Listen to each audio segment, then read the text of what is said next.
on, fellow YouTubers? So here today we got a 2017 Nissan Rogue, and problem we got with this one is a check engine light, and we got a code P0456, which indicates a very small leak in the evap system.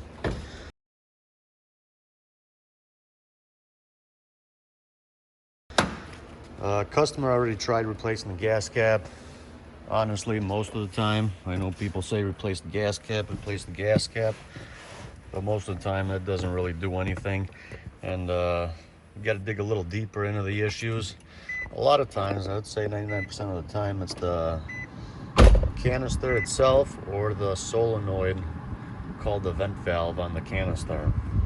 And then if you got other evap leaks, like large ones, there's also the purge valves, which are in the engine bay. But this one, we're going to show you guys on this particular code here on this Nissan. We're going to get into our computer here, and let's find the vehicle.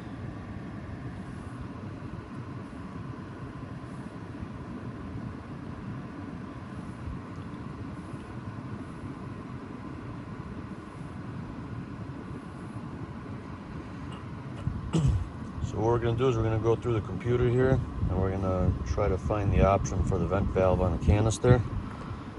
And then we're actually going to try to command it through the computer and see if that that valve is going to be clicking. So we'll go under the engine.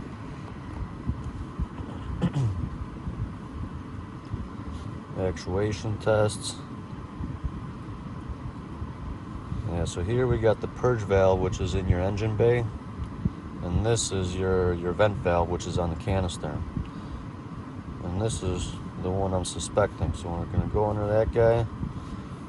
And you see here we got on, off, and then we got on, off. This is just going to continuously circulate it on and off. So what we're going to do now is we're going to raise the car up in the air, and we're going to go find the canister and find that valve and try to command it through the computer and see if we hear it clicking. Okay, so we got the car up in the air now, and the canister is located in the rear right of the vehicle in the wheel well here. If you look right next to the muffler, that's your canister. If you look in front of it, a little hard to see, that's your valve right there. This guy right here. You can see this one's all rusted out. So now what I'm gonna do is I'm gonna go command it from the computer, and we should hear this guy click. And let's see if anything happens.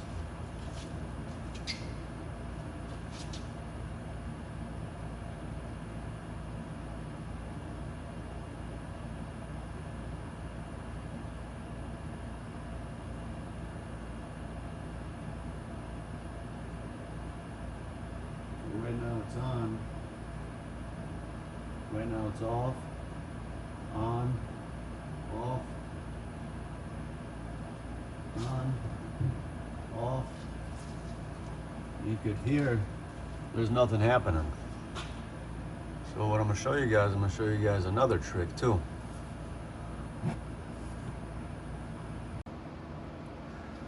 Now, out of curiosity, we're just going to test out, make sure that we actually have power coming into the solenoid. Make sure that we don't have a wiring issue. Besides that, so we'll just unclip this guy. And then what I have here is I just have a light bulb with the wiring harness on it. And what we're going to do is we're going to stick the wire ends inside of the harness for the vent valve, and then we're going to command it from the computer and see if this light lights up. So as you can see already, I just connected it and the light lit up already.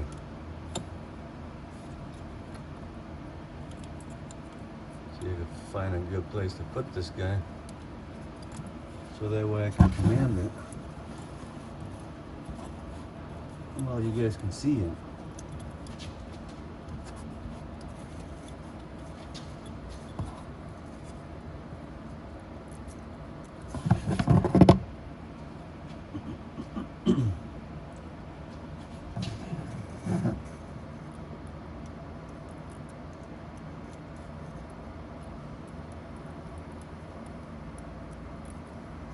I got the camera blocking half of my view in here, so it's a little hard to see. We're gonna make it work.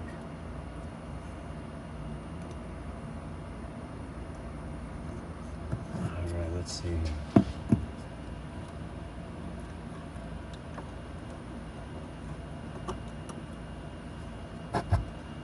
All right, so now I'm gonna command it through the computer, and you guys are gonna see that light's gonna go on and off.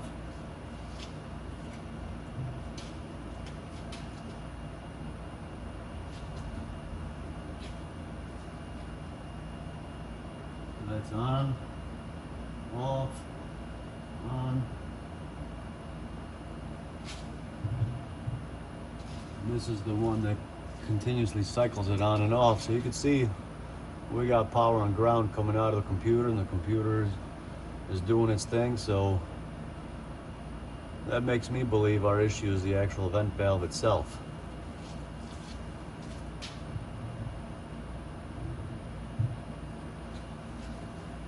Now what I'm gonna do, I'm gonna take out our test light, and I'm gonna actually put in the new vent valve, and we're gonna listen to this one, see if this one clicks.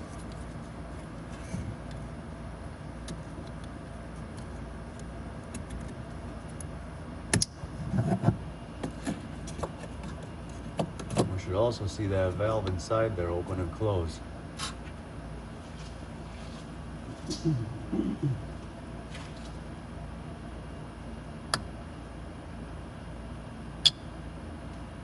Yeah, you guys can hear the difference.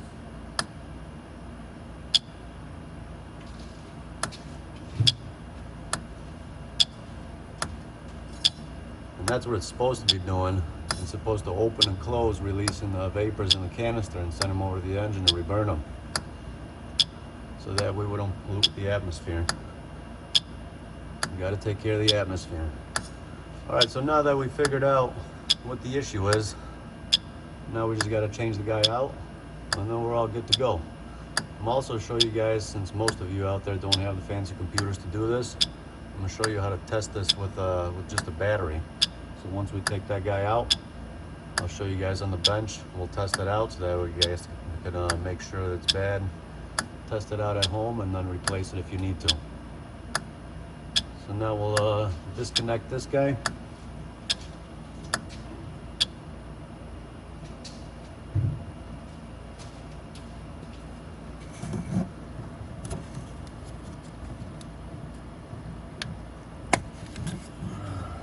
Take out the new valve. And now we got to replace. So what this valve has is it's got this clip here. You just push this tab back to get you guys a better view.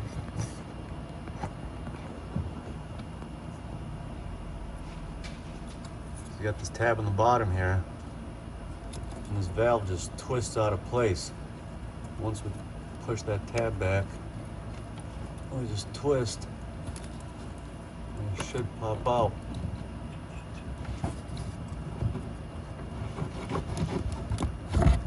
Just like that. And then we just take the hose off of this end.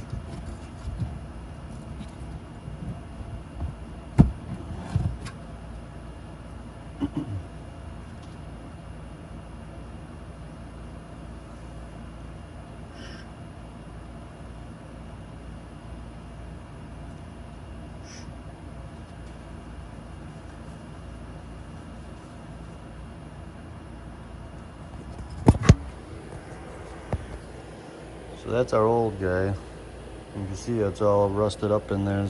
It's in a bad spot here. It gets a lot of water in there. So yeah, this is going to be common on these cars. And what we want to do is we want to apply positive and ground off of a battery to these terminals. I'll show you guys that here, and we should get this to click if it was good.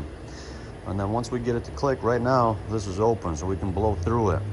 Once we have power to it and ground and we blow through here, it should close so we're not able to blow through it.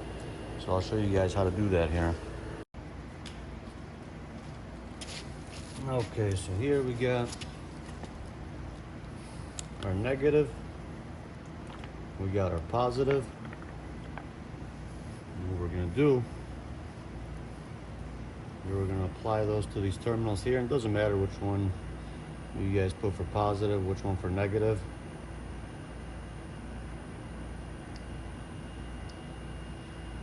So we should hear the valve clicking. And get a little tiny click, but not what we need. You should be able to move that plunger in and out over there. So this valve is completely dead. And also, while we're applying power to it, if we'd like,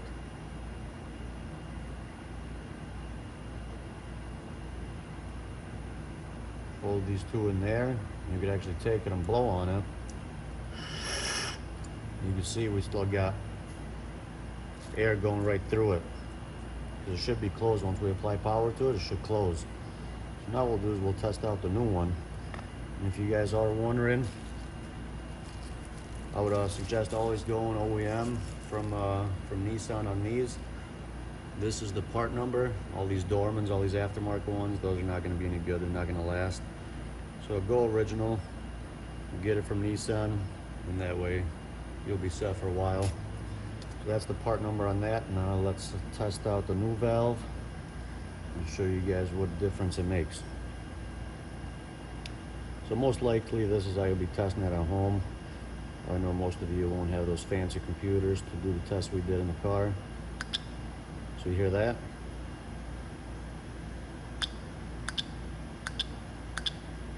The big difference. So now what we can do is we can hold power to it.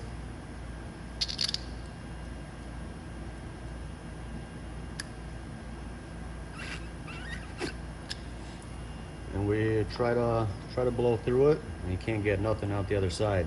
So that means the valve is working, the plunger's sticking when it's commanded to close. And so yeah, we've diagnosed our faulty vent valve on the canister causing the code. So we're going to replace this guy. So same way you took that out, just make sure you guys put a little grease over here on this O-ring so it fits in there nice and easy, so you don't have to fight with it and rip this out, because if you don't got a good seal, you guys are going to get another leak later on. So put in your new valve, clear out the code, you can disconnect the battery, and that's pretty much how you guys figure out a P0456 on a Nissan Rogue. This pretty much work on any car, just in this particular case, it's the Rogue. But yeah, good luck to you guys, and if this video helps you guys out, if you guys can help me out, give me a like and subscribe, and I appreciate it, and good luck with the repair. I wish you guys a wonderful day. Thank you for watching.